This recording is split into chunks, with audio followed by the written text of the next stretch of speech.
Hey guys, welcome back to our channel. Plots with a Twist. We discuss books amongst other things, and I feel like visually we look like YouTubers. Like this angle, this lighting, we got a new setting. This is Asia's new setting.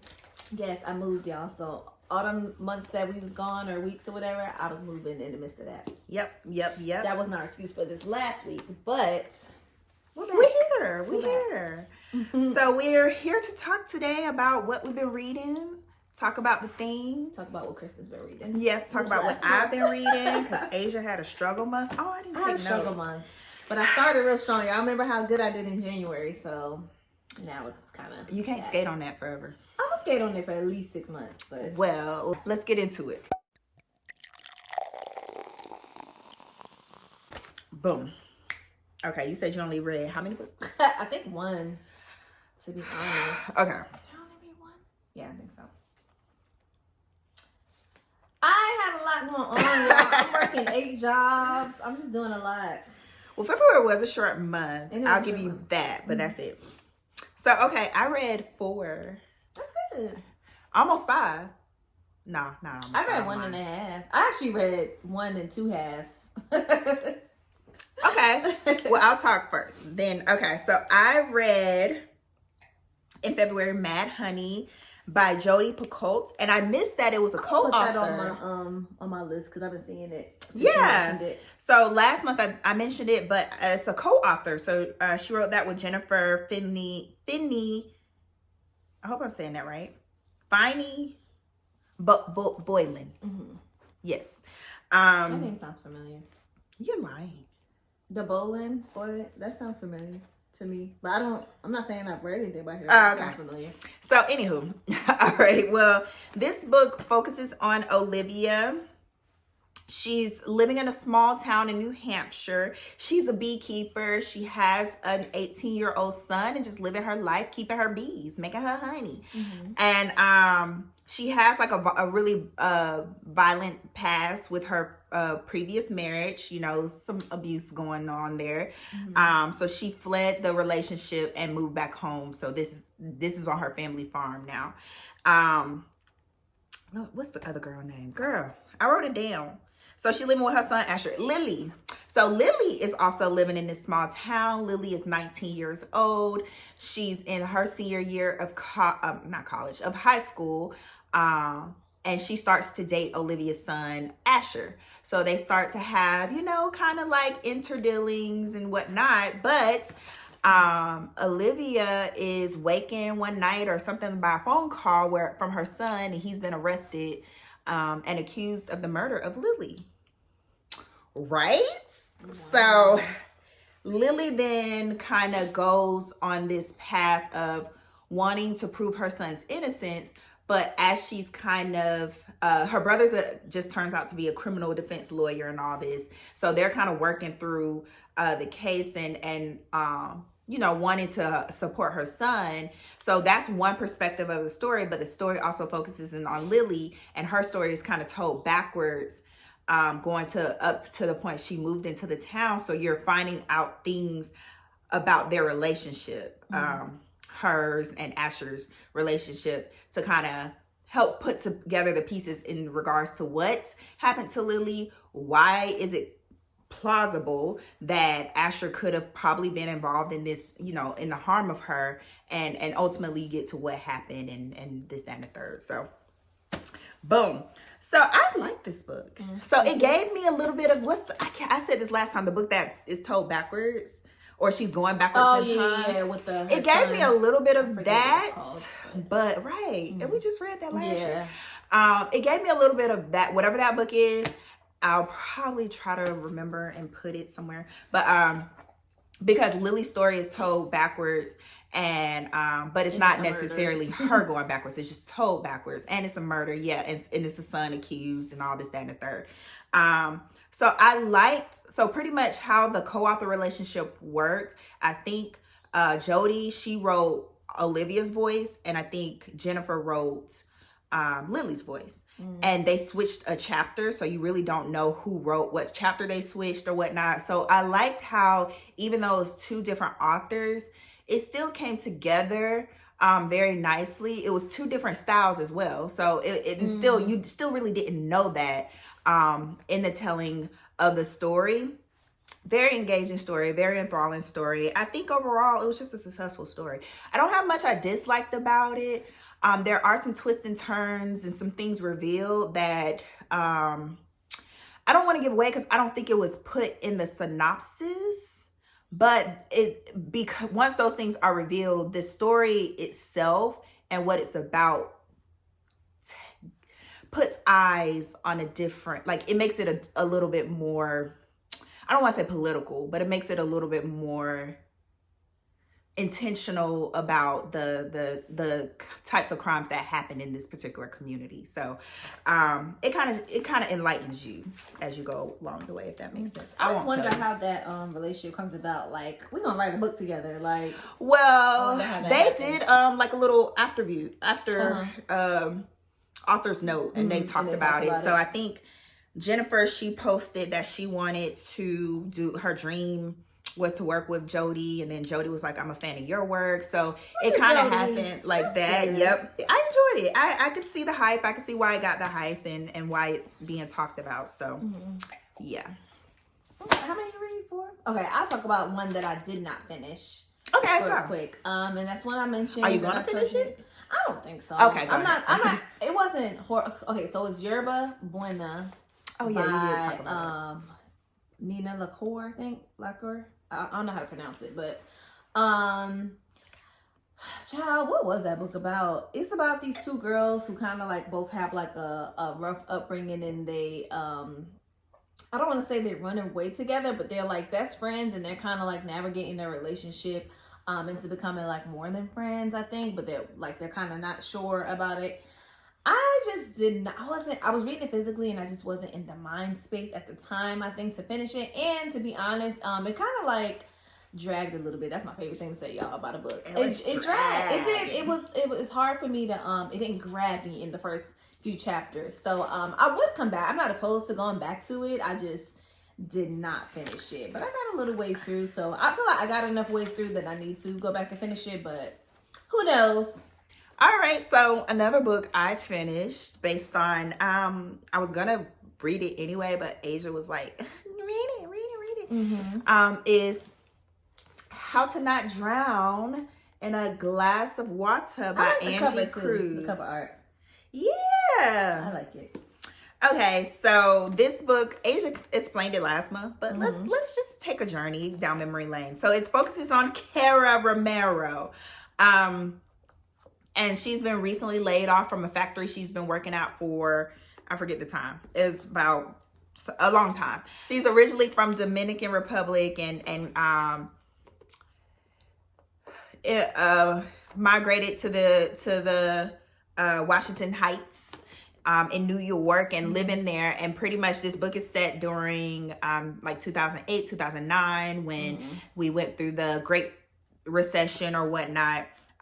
So that's heavily referenced throughout the book, but pretty much, Cara, she's, doing, it's interview sessions that she's doing for this program to find job placement after being laid off. And so each chapter is just like her session with her caseworker. And so it's, it goes on this journey of her life, cause she's kind of oversharing, and her purpose is to try to like amplify who she is as a person or who she is as an employee. But she has this kind of just infectious personality where you're just like, she's just like telling you everything. She just like gives you all the tea on what's going on in her life. Let me tell you what happened yesterday. It's like, yeah. So that's really what it's about. And so I really enjoyed it. I knew you would. Okay. I thought it was very humorous, very, very humorous, especially the audio version. The audio version of this book is top tier production. Like they had not even just the narration of it, but they had like sound effects. Like you could hear her walking up to the office, the door opening. She's like, I'm sorry I'm late, but let me tell you what happened. And then you can hear like her typing as she's filling out the application. So it was a really well-produced audiobook. So if you do audiobooks, I would suggest this in an audio version, but it is a short read if you did just want to read it with your eyes. But I don't have anything negative to say about this book, really.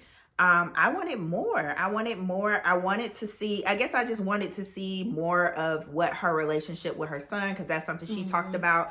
I wanted to see more of where that would develop and grow to. But I think the stopping point in the book was good for me, because I thought it would stop. That's the good part. I thought it would stop after her 12th interview, but the interviewer was, I guess, so enamored by Cara. I don't want to say her name wrong, because I can't remember. She said it with the accent in the book. So, but she was so enamored that she requested to have more sessions with her, because she wanted to basically ensure that she'd be taken care of.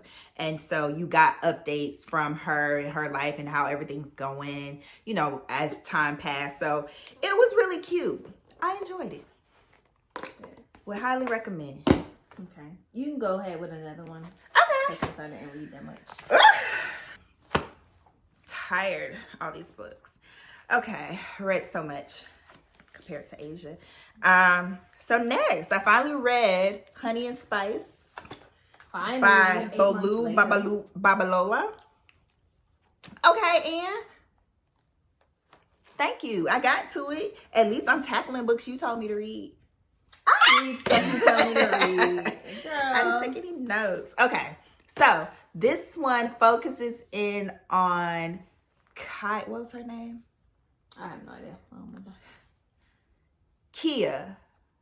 I don't know. Let me look at that. What's the guy's name? Malachi. I know his name, Malachi, because she kept calling him Kai. Kai and Kia. Kai. Maybe. I don't know. Anywho, so focuses on her. She's a college student at a university somewhere in the UK. I don't know. And what is it called? White World? Or maybe that's just how she was saying it. Yeah. Kiki Banjo. Kiki Banjo. That wasn't the name of the school, White World? That's just what she called it? I don't think it was called White World. Because she kept saying Black World. Okay, so. Whitewell. Oh. You talk about White World. I don't think that's what it's called. So she's a student at Whitewell. She's a sophomore. She has her life together. She's kind of got her goals in mind. She wants to work in like, I don't know, publication, something. I don't know what she wants to do for real. I can't recall. But pretty much she produces this radio show for the campus where she's talking about all, you know, these antics of men and empowering women to like not fall for those antics and kind of not necessarily anti-man, but basically, you know, let's get out of the boys what they try to get out of us. She's basically the voice of that. And because of that, she doesn't really mess around with many people on campus, but she's kind of well respected. Her perspective is kind of taken into consideration. So she one day runs into another student that she doesn't initially know is a student. She's like, I've never seen him before. He's new at the school. And has an instant connection, but her being on this train that she's on, she doesn't want to kind of give into that. And then she finds out that he's kind of like a player a little bit. So she's like, oh no, I almost fell for it.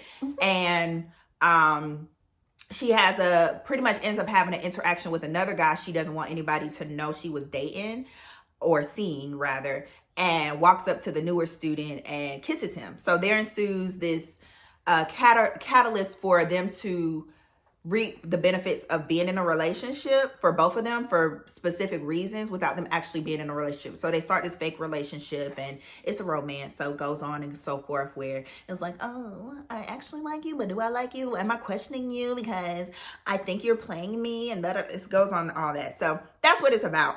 I liked it, Asia. I know. It was cute. It was cute, right? It was cute, very UK, because it was dropping all the UK slang and lingo. But I was able to keep up with it. The narrator, it was a English accent, so that's why I thought she said White World. Whitewell. So you didn't think she said White World? No, I don't think so.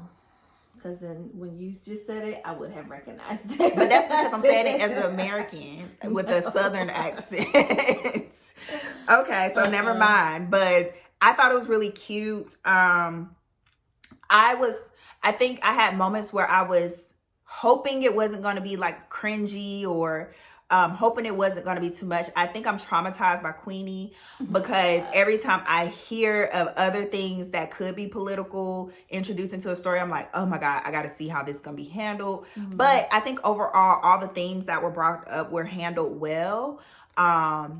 I was a little perturbed. You know, all romance books, they got to have this moment where it's like, I don't think I want you, so I hate you. I want to talk to you. So I was a little perturbed by that, mm-hmm. but I think overall it was successful. Mm-hmm. It was successful. Because it's kind of like, why y'all saying this to each other? Like, y'all know y'all don't mean it. Oh, girl, it's too much, but it's the young ones. But I think I like romance because you know it's going to happen. Mm-hmm. So that's not the point. You know everybody's going to fall in love. Right. Because, yeah. They're going to have that moment where they go their separate ways, have a little fallout. That's the little, what's it called? Catalyst. Mm-hmm. But I used to hate that, though. I don't know what's changed. Mm-hmm. I used to hate knowing that. I think you just know it's coming now. Even if I knew, like, I'd be like, man, I don't think I want to read a book where I know the ending. But because that's the point of romance. Like, it's going to be romance. And it's going to be trials and tribulations. And I think that's why I didn't like romance. Because I know it's going to turn out good. But as I get older, I guess I don't mind that. You don't mind it? Okay, what's the one little book you read? It's not a little book. Oh, it was a big book? Actually good. I forgot the name of it already. So it must not have been that good. No, it was good. It actually was good. I gave it 5 stars. I do remember that. Get out of my business. Okay. You ain't got none. Oh, Take My Hand. Girl. So I read Take My Hand by Dolen Perkins-Valdez. Kristen talked about this book a while ago, but I do read stuff that she told me to read. Okay, touche. So this book was inspired by true events about some nurses, black nurses, back in, what time is this? Okay, this is in the 70s. So what's the girl's name? That's what I'm looking for. What was her name, Kristen? Sybil. And I can remember thinking oh, she was named after civil rights or something. Yeah, that's literally what I was like, something. And then... Okay, so Sybil is a nurse. She is a daughter of a black doctor in a time where there weren't many black doctors or probably nurses at the time. That was when they all started coming about and more black people started being educated, allowed education and things in the South. And she gets her first job as a nurse at a clinic that is responsible for family planning. Think of a Planned Parenthood, but for for lower income families and things. And so she meets one day she goes out to one of her clients, and it's a family of these 2 little girls. I think they're 11 and 13 years old, and I forget their names. Erica and Nina. Erica and I forget the other little girl's name. So Erica is about 13 and her sister is a little younger. No. Imani. And something like that. And she the younger sister is mute. She doesn't speak. I was just throwing names out there. India. I couldn't think of it. Okay, India. I said Nina. Okay, so Erica and India. India is mute. Close. She doesn't speak. So she's tasked with giving these girls birth control shots. And then she finds out that these girls are not even sexually active. Why are we, giving them these things? And in discovering this, she just realizes that the clinic she's working for and the woman she's working for they're not doing the work that she thought she was set out to do. So from this, she discovers that the role that she took with the clinic is not what she thinks it is, and she's having a hard time kind of reconciling her job and what she's supposed to be doing and what she's doing to her clients, if it's morally sound or not. And then she kind of takes a very hard into the family and the girls because they're in a situation they are in a very, what's another word for poor? Underprivileged. Underprivileged position. And Sybil comes from a well-to-do Black family, so it takes it upon herself to just give these girls everything that that they need, and kind of like takes on like a mothering role to them. And so the story just goes from there, and like how she helps the family, and how this big lawsuit comes about, which is based on like I think a real lawsuit that happened in that time, as far as like the sterilization of Black and brown women back in that time. And it just goes through it's written like Sybil's writing a letter to her own daughter, talking about her her role in this time, and like how the girls affect India and Erica affected her life, and where she is now. So that's what it's about. That's I can't really put it all together, but that's what it's about. And I enjoyed it. I thought that at first I thought like, oh my god, this is gonna be too much for me. It's gonna be too triggering. I'm not gonna be able to handle it. But it actually wasn't as bad as I thought. The narration was really, really good. I really enjoyed the storyteller. I feel like she had like a good voice. You ever had somebody that has like a good, like a nice, easy listening voice to listen to? So that was a good point. And then I also liked that I was telling Kristen as I was reading it, like I wanted a little more romance. There were some little spurts here and there, but that's not what the story was about. I know everything now, but not like full blown. But just like everybody to fall in love. Everybody needs love. So, and then with Sybil, her character is very much like she don't care about that. She just wants to help people, and like she's very like puts other people before herself. So I just wanted that for Sybil. I wanted her to find love and do everything. And you get a little taste of that without giving too much away, but that's not really what the story was about. So, but even without that, even without the romance, I really, really enjoyed it. And I'm glad it wasn't it's definitely a heavy subject and a heavy story, but it's nothing that I felt like I couldn't get through. So I really enjoyed it. It was a good read to have been the only one for February. So good. That was a good February read for Black History Month.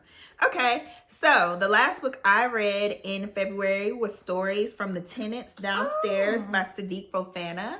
And you like it? I'm sorry. So this is basically a book of interlocking short stories from people who live in the same apartment building in, is it Brooklyn? Is it fiction or nonfiction? It's fiction. Okay. It's Brooklyn or somewhere in New York. Mm-hmm. One of the is it Harlem? I don't know. Somewhere in New York. One of the boroughs. And so pretty much each story is approached different. It's all by the same author, but each story is approached differently, and some of the characters overlap between stories, obviously, because they all live in the same apartment building. And all of them it's kind of discussing all of their struggles, and many of them are facing possible eviction. So it's just whatever they're going through, what's ever aiding in their financial situations. I don't think it's set during like this time, because the prices of rent that they discuss, I know that's not now, but it doesn't, I can't recall a specific time period that it referenced, but it's just basically just goes, that's really what the book is about. It's just short stories of these characters that are in these tough situations in this apartment building. And so overall, I enjoyed it. Some of the stories more than others, but I think that's to be expected when it is like literally short stories, and like I said, the author approached each one differently. The very first one kind of took me back because it was told from her mental state. So she's like, what you're going to do now is like, it was like a to-do list, like a checklist. So now you're going to go ahead and call him. He's going to pick up. He's going to say this. So it was certain stories a little bit harder to follow for me than others. Because I didn't know, for that particular story, I didn't know what was actually happening and what was actually in her mind, because the whole story was in her mind. And so it was stories like that where it's kind of like, okay, what's going on? But overall, I think the idea of the book and the overall flow of the book was successful to me. So I did enjoy it. Disliked, I can't think of really much, just kind of could have, I think the flow of the timelines and when certain things were happening, again, it didn't matter because it wasn't like it was trying to be one cohesive story, but it would have helped me. How many stories were in the book? I want to say like 7 or 8. I want to say. I wasn't counting.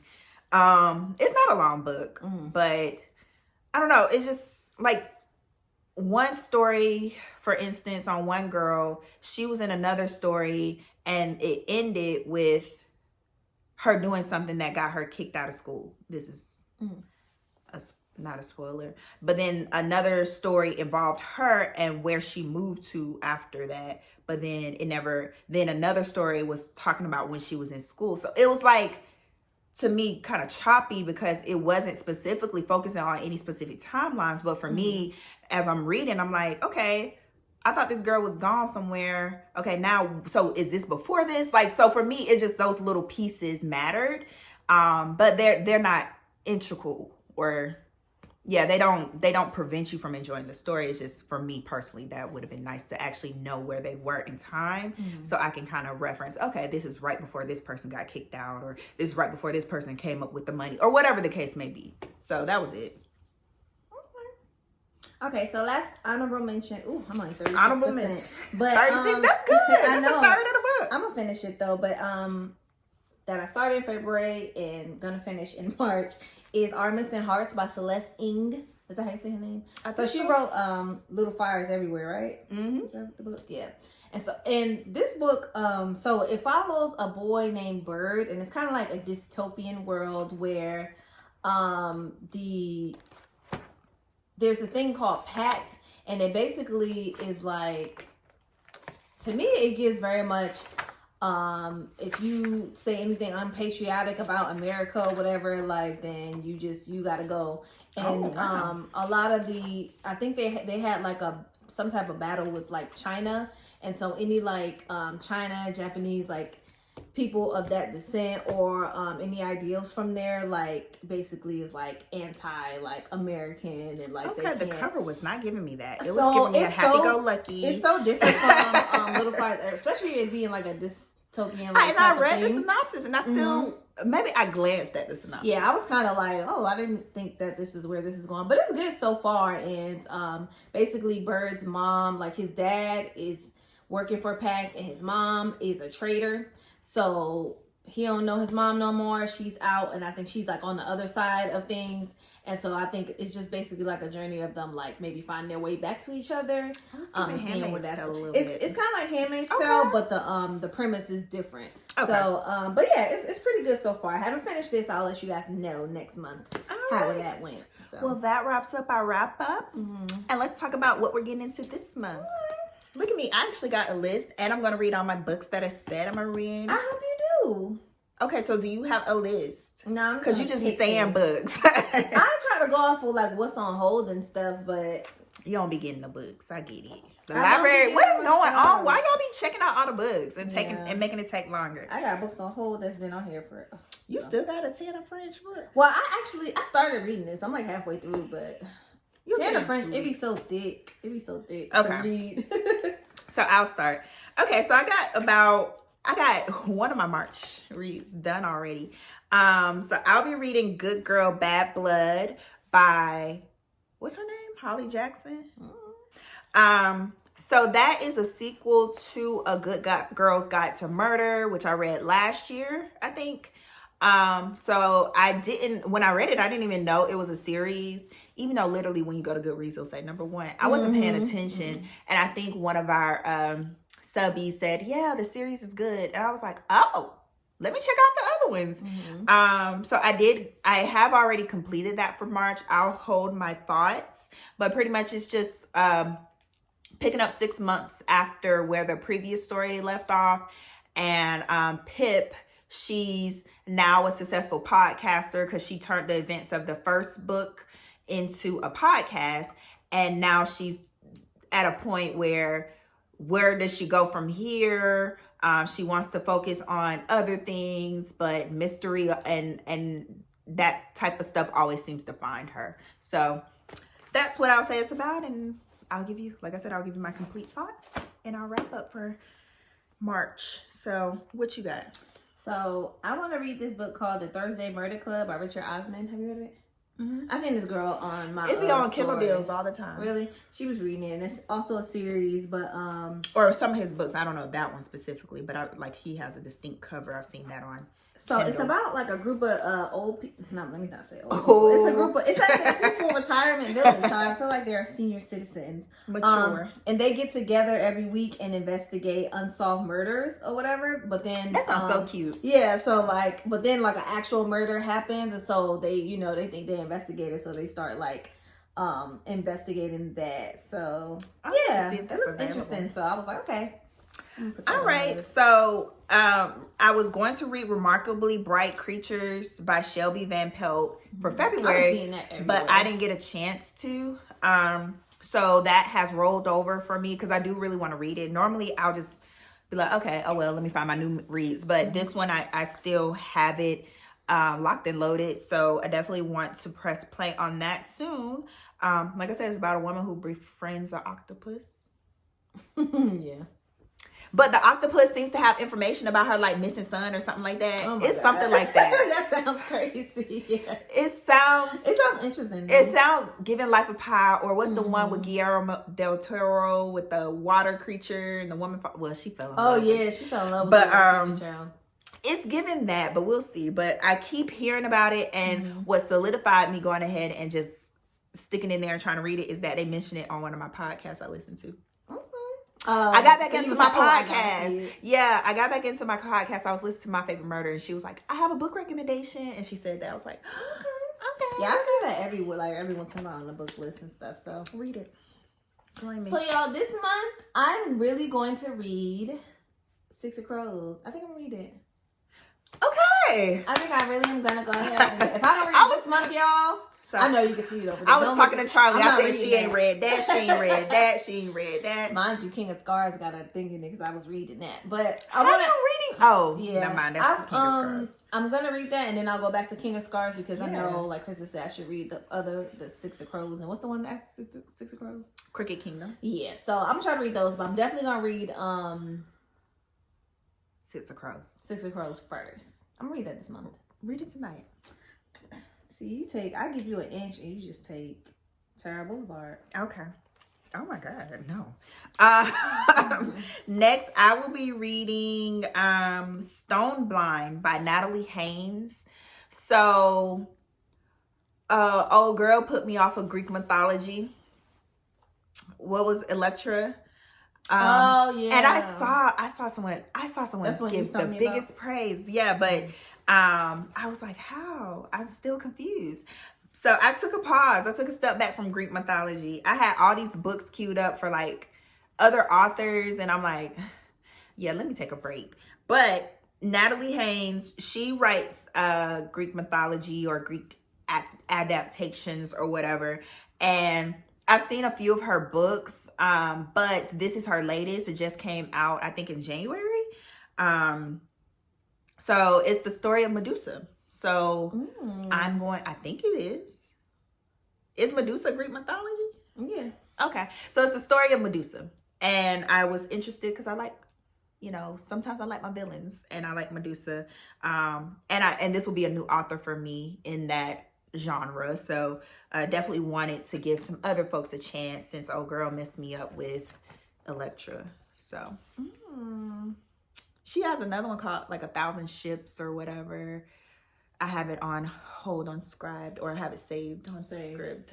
Scribd. So if Stone Blind is given, I might add some of her other books. Read that. So yeah, so that's all I'm gonna commit to because I'm gonna finish you commit to Harry Potter. Oh, J.K. Rowling been back in the news. Oh my God, it's terrible. It's terrible. I just really wish she would stop, cause girl, just be quiet. And she's talking about she don't really care about her legacy. That I heard then hush. Just disappear somewhere. Sell the rights. Oh my something, God. because people still enjoy the content. I had to look at her after Kid Fury had dragged her. Right. I was like, what she do now? Not me trying to get into Harry Potter and she just doing all of this and all of that. You can still, I can still read it because I feel like I think it's still valid for many folks to still enjoy Harry Potter and not enjoy the author, because Who knows what she's going through at this time? Who knows why she needs to be so vocal? Yeah. But at the end of the day, what our interpretation of what her work produced and what it did for many people, I don't think you could take that away. Some people it can't. I mean, and if it does for you, that's perfectly fine as well. I think just I it's a wouldn't read personal nothing. choice. She put out something today. Yeah. But... I already own these books. I you know, they have done something for me in my life, so I'm gonna hold on to that. But yeah. So I'm gonna finish Celeste Ng's book, and then that'll be my 3 for the month. Okay, so let me get through. I got 2 more then. She's ambitious. Yeah, because these are short. So I'm going to get into If I Survive You by Johnathan. Ooh, Escoffery. I've been seeing this, and another booktuber, book reviewer I follow said this is like the must read. I have no idea what it's about, but I trust her. So we'll see. I'm not familiar with his works though. I don't know if this is his debut. It's talking about political violence, and you don't even like stuff like that. Okay. I'm just playing. You know I'm good for picking up a historical fiction without meaning to. Right. So we'll see. And then the last one is Maame. Maame. By Jessica George. And again, that's a book I've heard is a must read, gotta read. They said it's giving Queenie, but better. And oh wow, yeah, because it's a woman based in the UK dealing with a lot of stuff, and something happens in her family life where now she has to go on her own. I don't know, but we'll see. I feel like I'll enjoy that one. All right. Let us know any thoughts on any of the books we mentioned here today. Let us know what you all are reading. Like this video, subscribe, ring the bell, and we'll be back next time. Bye.